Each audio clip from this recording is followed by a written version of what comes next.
वापी के सर्वांगीण विकास के लिए भाजपा का पंचवर्षीय रोडमैप जारी। 3 साल तक टैक्स नहीं बढ़ाने की घोषणा। वापी महानगरपालिका चुनाव से पहले राजनीतिक सरगर्मियां तेज हो गई हैं। इसी बीच गुजरात सरकार के वित्त, शहरी विकास और शहरी गृह निर्माण विभाग के कैबिनेट मंत्री कनुभाई देसाई ने भारतीय जनता पार्टी का विस्तृत संकल्प पत्र जारी किया। इस संकल्प पत्र में अगले 5 वर्षों में वापी को आधुनिक और सुविधा संपन्न शहर बनाने का वादा किया गया है। इस अवसर पर वलसाड़ जिला भाजपा अध्यक्ष हेमंत कंसारा और जिला प्रभारी विनय भाई शुक्ला सहित वापी शहर भाजपा प्रमुख मनीष देसाई सहित कई प्रमुख नेता मौजूद रहे। भाजपा ने शहरवासियों को बड़ी राहत देते हुए घोषणा की है कि महानगर पालिका बनने के बाद अगले 3 वर्षों तक कोई नया टैक्स नहीं लगाया जाएगा और न ही मौजूदा टैक्स में बढ़ोतरी की जाएगी। शहर के मुख्य मार्गों और आंतरिक सड़कों को मजबूत किया जाएगा। साथ ही विभिन्न क्षेत्रों को जोड़ने के लिए नए ब्रिज बनाए जाएंगे। मानसून के दौरान पानी भरने की समस्या से निजात दिलाने के लिए अत्याधुनिक स्टॉर्म वाटर ड्रेनेज सिस्टम विकसित करने का वादा किया गया है।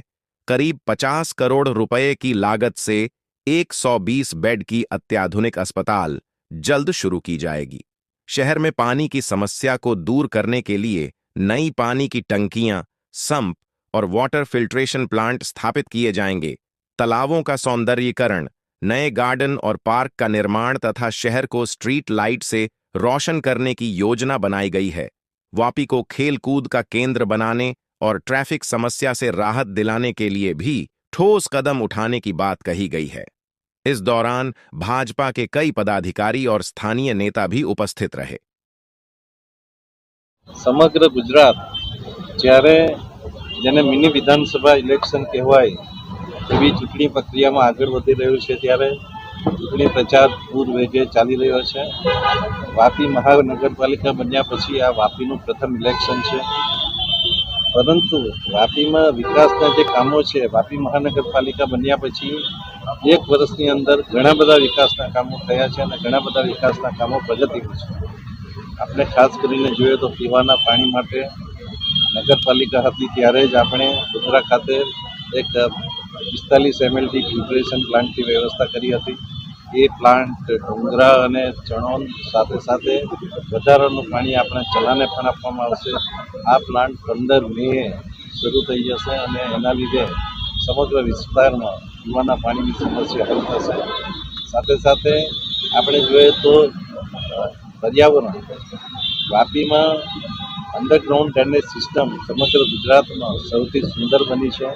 એક STP આપણો શરૂ થઈ ગયો છે, બીજા STP લગભગ 15 મે સુધીમાં શરૂ થશે અને ત્રીજા STP કે જે નવા ગામો જોઈન્ટ થયા છે, ચીરી છરવાડા, આ ગામો માટે નવા STPનું બજેટ મંજૂર થયું છે, એનું ટેન્ડર પણ થઈ ગયું છે અને એની કામગીરી પણ ચીરી છરવાડા, બલીઠા અને બટારના ગામોને સમાવેશ કરીને કરવામાં આવી છે। એ જ રીતે ટ્રાફિક સમસ્યા માટે આપણે વાત કરી તેમ બલીઠા અંડરપાસ જે આપણા પુરુષ અધ્યાપન મંદિર પાસે છે એ ચાલુ થઈ ગયો છે।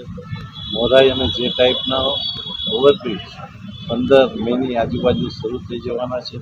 કામગીરી પૂરજોશમાં ચાલુ છે અને આપણો મેઇન જે બ્રિજ છે એનો અંડરપાસ પણ 15 જૂને શરૂ થઈ જશે।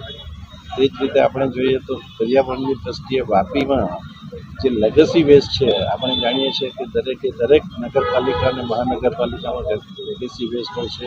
વાપીમાં લેગસી વેસ્ટ બિલકુલ 0 છે।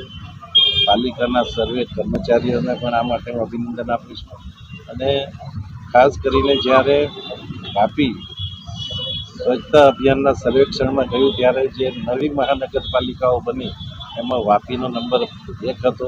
હવે બધી મહાનગરપાલિકાઓ સાથે સર્વેક્ષણમાં વાપી જશે અને આપણે સૌ સાથે મળીને વાપીને ક્લીનેસ્ટ સિટી બનાવશું એવી મને ચોક્કસ ખાતરી છે।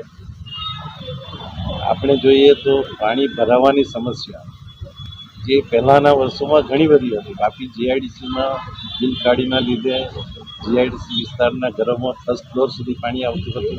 7 વર્ષથી એ પાણી બંધ થયું છે અને એની અસર આપણા વાપી નગરપાલિકા વિસ્તારને પણ થતી હતી, પરંતુ હવે VI 4 રસ્તાથી આપણે બિલખાડી સુધી એક સ્ટોર્મ વોટર ડ્રેનેજ 20 કરોડના ખર્ચે શરૂ કરી છે. આ વર્ષે એનું લોકાર્પણ થયું છે. એના લીધે વાપી વિભાગનું સંપૂર્ણ પાણી સીધું નદીમાં ચાલી જશે અને બીજી બાજુનું જે પાણી છે એ નર્મદા ટંકી પણ રિલાઇનિંગ થઈને તૈયાર થઈ જશે. અને અત્યારે જ વાત કરી તેમ બિલખાડીનો બીજો પોર્શન જે બલીઠાથી છે, બલીઠા સ્મશાન ગૃહથી તે બિલખાડી દોલત નદી સુધી એનું પણ આયોજન થઈ ગયું છે અને એ પણ ચોમાસા પછી શરૂ કરવાનું.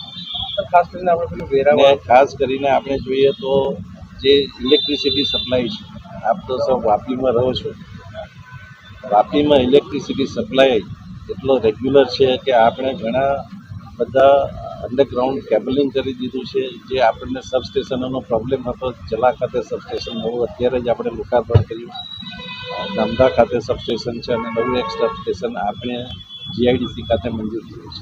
આટલી વધેલી વસ્તીને પણ આપણે ઇલેક્ટ્રિક ગટાર ખાતે આપણે એક નવું સબસ્ટેશન બનાવ્યું છે.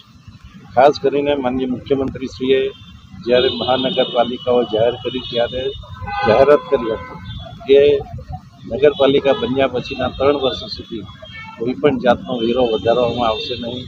અમે એનું ચુસ્તપણે પાલન કરીશું અને આ જે વિકાસના કામો થઈ રહ્યા છે એ વિકાસના કામો ચોક્કસ રીતે પૂર્ણ થશે અને માર્ચ 28 સુધી કોઈ પણ જાતનો વેરો વધારવામાં આવશે નહીં.